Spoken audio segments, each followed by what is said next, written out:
नमस्कार साथियों, the nursing academy YouTube channel पर मैं आप सभी का स्वागत करता हूं। दोस्तों, कम्युनिकेटिव इंग्लिश के इस सेक्शन में हम बात करेंगे रेमेडियल ग्रामर, जो कि बेसिक इंग्लिश ग्रामर से रिलेटेड है।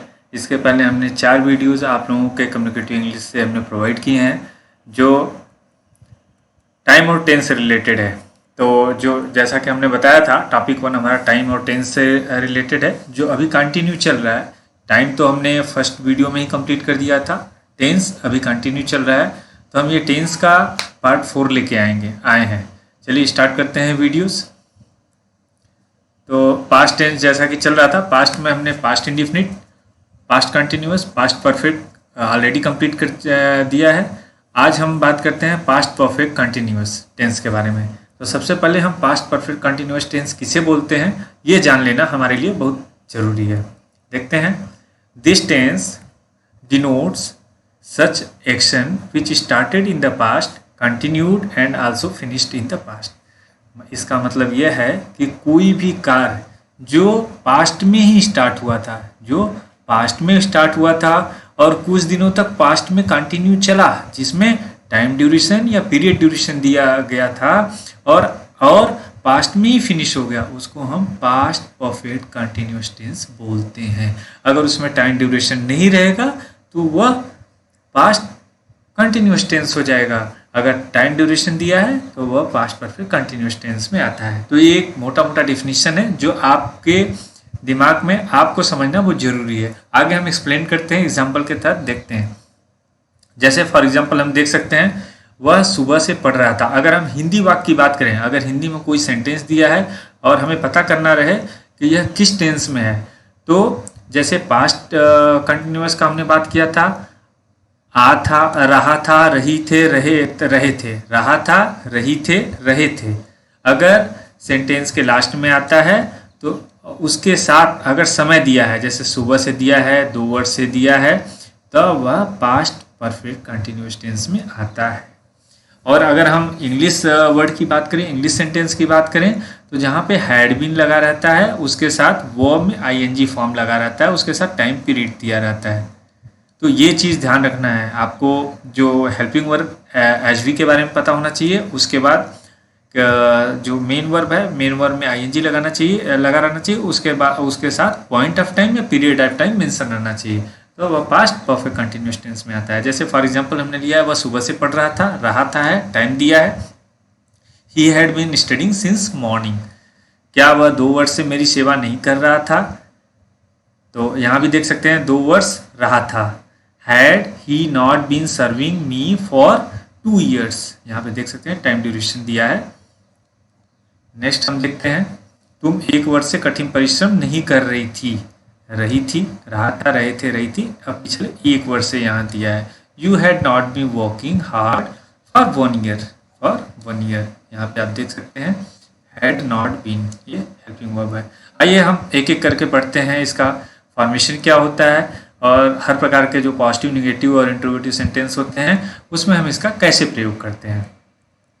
तो पॉजिटिव सेंटेंस की हम बात करते हैं। अगर इसका सेंटेंस स्ट्रक्चर देखेंगे तो सबसे पहले सब्जेक्ट आता है। सब्जेक्ट के बाद जैसा मैंने बताया, इसका हेल्पिंग वर्ब जो होता है वो हैड बीन होता है, हैड बीन प्लस वर्ब में आईएनजी फॉर्म लगा रहता है। जितने भी आप प्रेजेंट कंटिन्यूअस की प्रेजेंट परफेक्ट कंटिन्यूअस की बात कीजिए, पास्ट परफेक्ट कंटिन्यूअस की बात कीजिए, फ्यूचर परफेक्ट कंटिन्यूअस की बात कीजिए, सेम उसी वे में प्रेजेंट कंटिन्यूअस, पास्ट कंटिन्यूअस और फ्यूचर कंटिन्यूअस, इस टेंस के फॉर्मेशन में जो वर्ब रहेगा, वर्ब के फर्स्ट फॉर्म में आईएनजी लगा रहेगा। उसके बाद ऑब्जेक्ट आता है, प्लस आप सिंस या फॉर यूज करेंगे, जैसा आपका टाइम ड्यूरेशन दिया रहेगा, point of time, period of time, और उसके बाद जो टाइम दिया रहेगा उसके अनुसार आपको दोनों में से एक करना है। तो चलिए एग्जाम्पल के साथ हम समझते हैं इसको। For example, Sohan had been going to the temple for 2 days। इसका हिंदी मतलब है सोहन 2 दिनों से मंदिर जा रहा था। तो यहाँ पे सोहन आपका सब्जेक्ट हो गया, हैड बीन आपका हेल्पिंग वर्ब हो गया, गो प्लस आईएनजी, गोइंग हो गया, वर्ब आईएनजी, टू ये आपका प्रीपोजिशन हो गया, द टेम्पल, द यहाँ आर्टिकल है, टेम्पल ऑब्जेक्ट हो गया, फॉर ये आपका मैंने जैसे बताया था सिंस और फॉर रहेगा, 2 days पीरियड ऑफ टाइम के लिए फॉर लगता है। ठीक है, आई थिंक आपको समझ में आ गया होगा। नेक्स्ट हम देखते हैं our team had been playing match since yesterday. और टीम, तो यहाँ पे सब्जेक्ट हो गया, हैड बीन हेल्पिंग वर्ब हो गया, प्लेइंग वर्ब हो गया, मैच ऑब्जेक्ट हो गया, और सिंस एस्टरडे ये पॉइंट ऑफ टाइम है इसलिए सिंस लगा है। नेक्स्ट हम देखते हैं, farmers had been sowing seeds for 2 weeks. Farmers subject हो गया, हैड बीन आपका वर्ब हो गया, हेल्पिंग वर्ब हो गया, सोइंग वर्ब हो गया, सीड्स ऑब्जेक्ट हो गया, फॉर 2 वीक्स ये पीरियड ऑफ टाइम दिखा रहा है इसलिए फॉर का यूज हुआ है।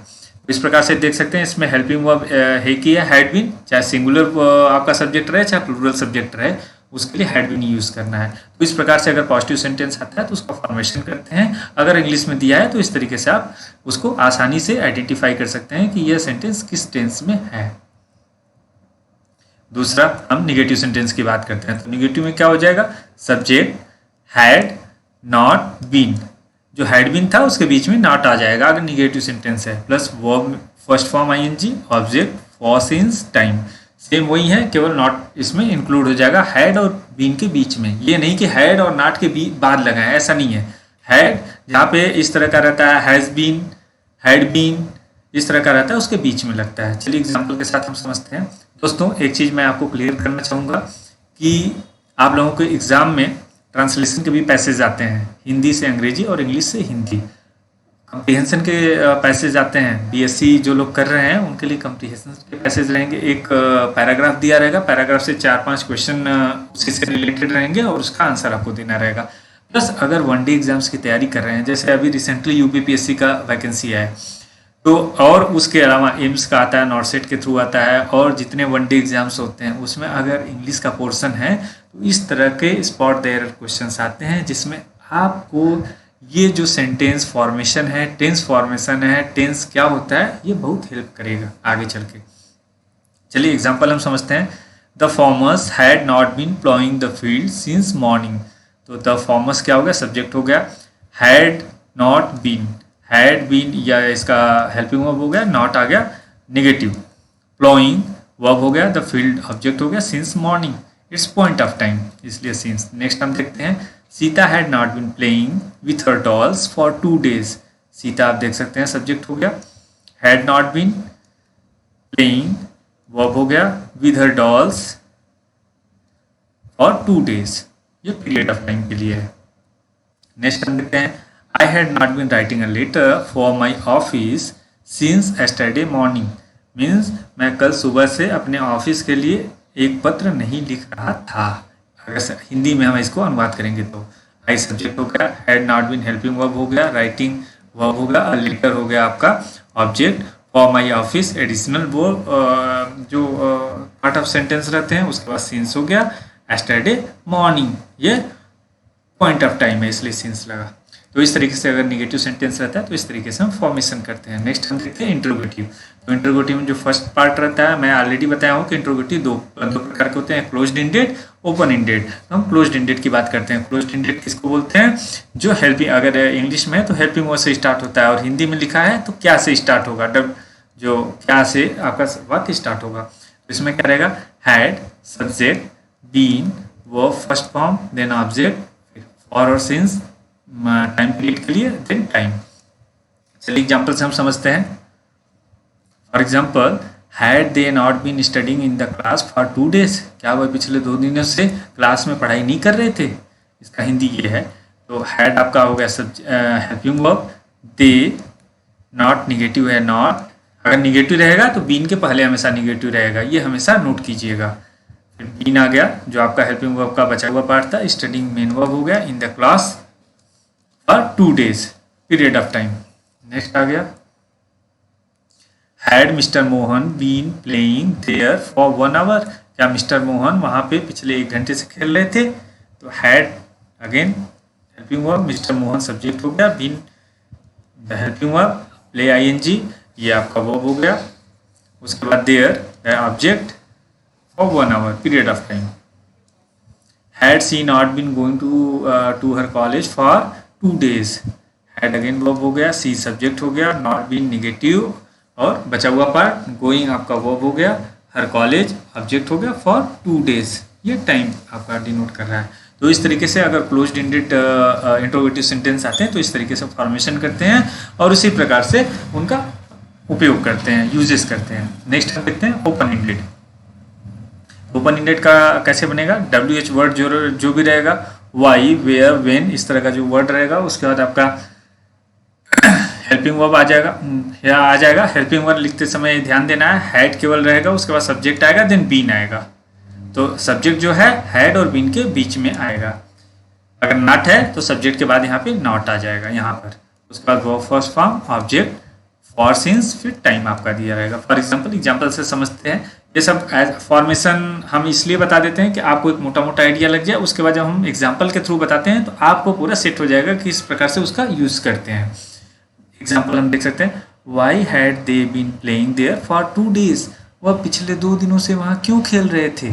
तो वाई क्यों के लिए why, had, again they subject, फिर बीन, वाई दे बीन, जैसा मैंने बताया था। प्लेइंग वर्ब हो गया, देयर ऑब्जेक्ट हो गया, for 2 days time period. Next हम देखते हैं, what had he been doing since morning. वह सुबह से क्या कर रहा था? जैसे कोई लोग पूछते हैं ना, आप सुबह से क्या कर रहे थे, आपने काम नहीं किया। तो इस तरह के सेंटेंस जो है पास्ट परफेक्ट कंटिन्यूअस टेंस में फ्रेम होते हैं। तो हम इसका देख सकते हैं, व्हाट क्या कर रहे थे, हैड ही बीन, ये आपका हैड, बीन के बीच में ही सब्जेक्ट आ गया, डूइंग आपका वर्ब हो गया, सिंस मॉर्निंग, ये टाइम पीरियड। नेक्स्ट हम देखते हैं, why had Ramesh not been attending the class for 2 days।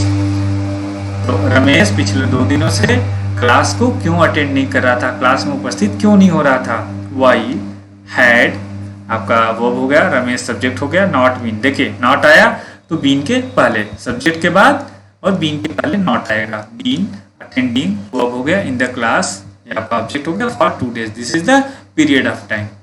तो इस प्रकार का अगर आपको पास्ट परफेक्ट कंटिन्यूअस टेंस अगर पूछा जाता है और उसका जो क्वेश्चन आते हैं तो इस तरीके से उसका फॉर्मेशन हम करते हैं। तो मेन यही था। तो आई थिंक आप लोगों को ये हमारा वीडियोस समझ में आया होगा। अगर फिर भी कोई क्वेरी है आप लोगों का तो आप हमसे डिस्क्रिप्शन में पूछ सकते हैं। इसके अलावा टेलीग्राम हमारा ग्रुप का लिंक आपको डिस्क्रिप्शन बॉक्स में दिया है, उसको ज्वाइन कर सकते हैं, वहाँ पर आप पूछ सकते हैं। अगर मेरा वीडियोस अच्छा लगा हो लाइक कीजिए, शेयर कीजिए, सब्सक्राइब कीजिए, बने रहिए हमारे साथ इस चैनल पर। बेल आइकन को प्रेस कीजिए जिससे आने वाले हर वीडियोस के नोटिफिकेशन आपको समय पर मिलते रहें। Thank you.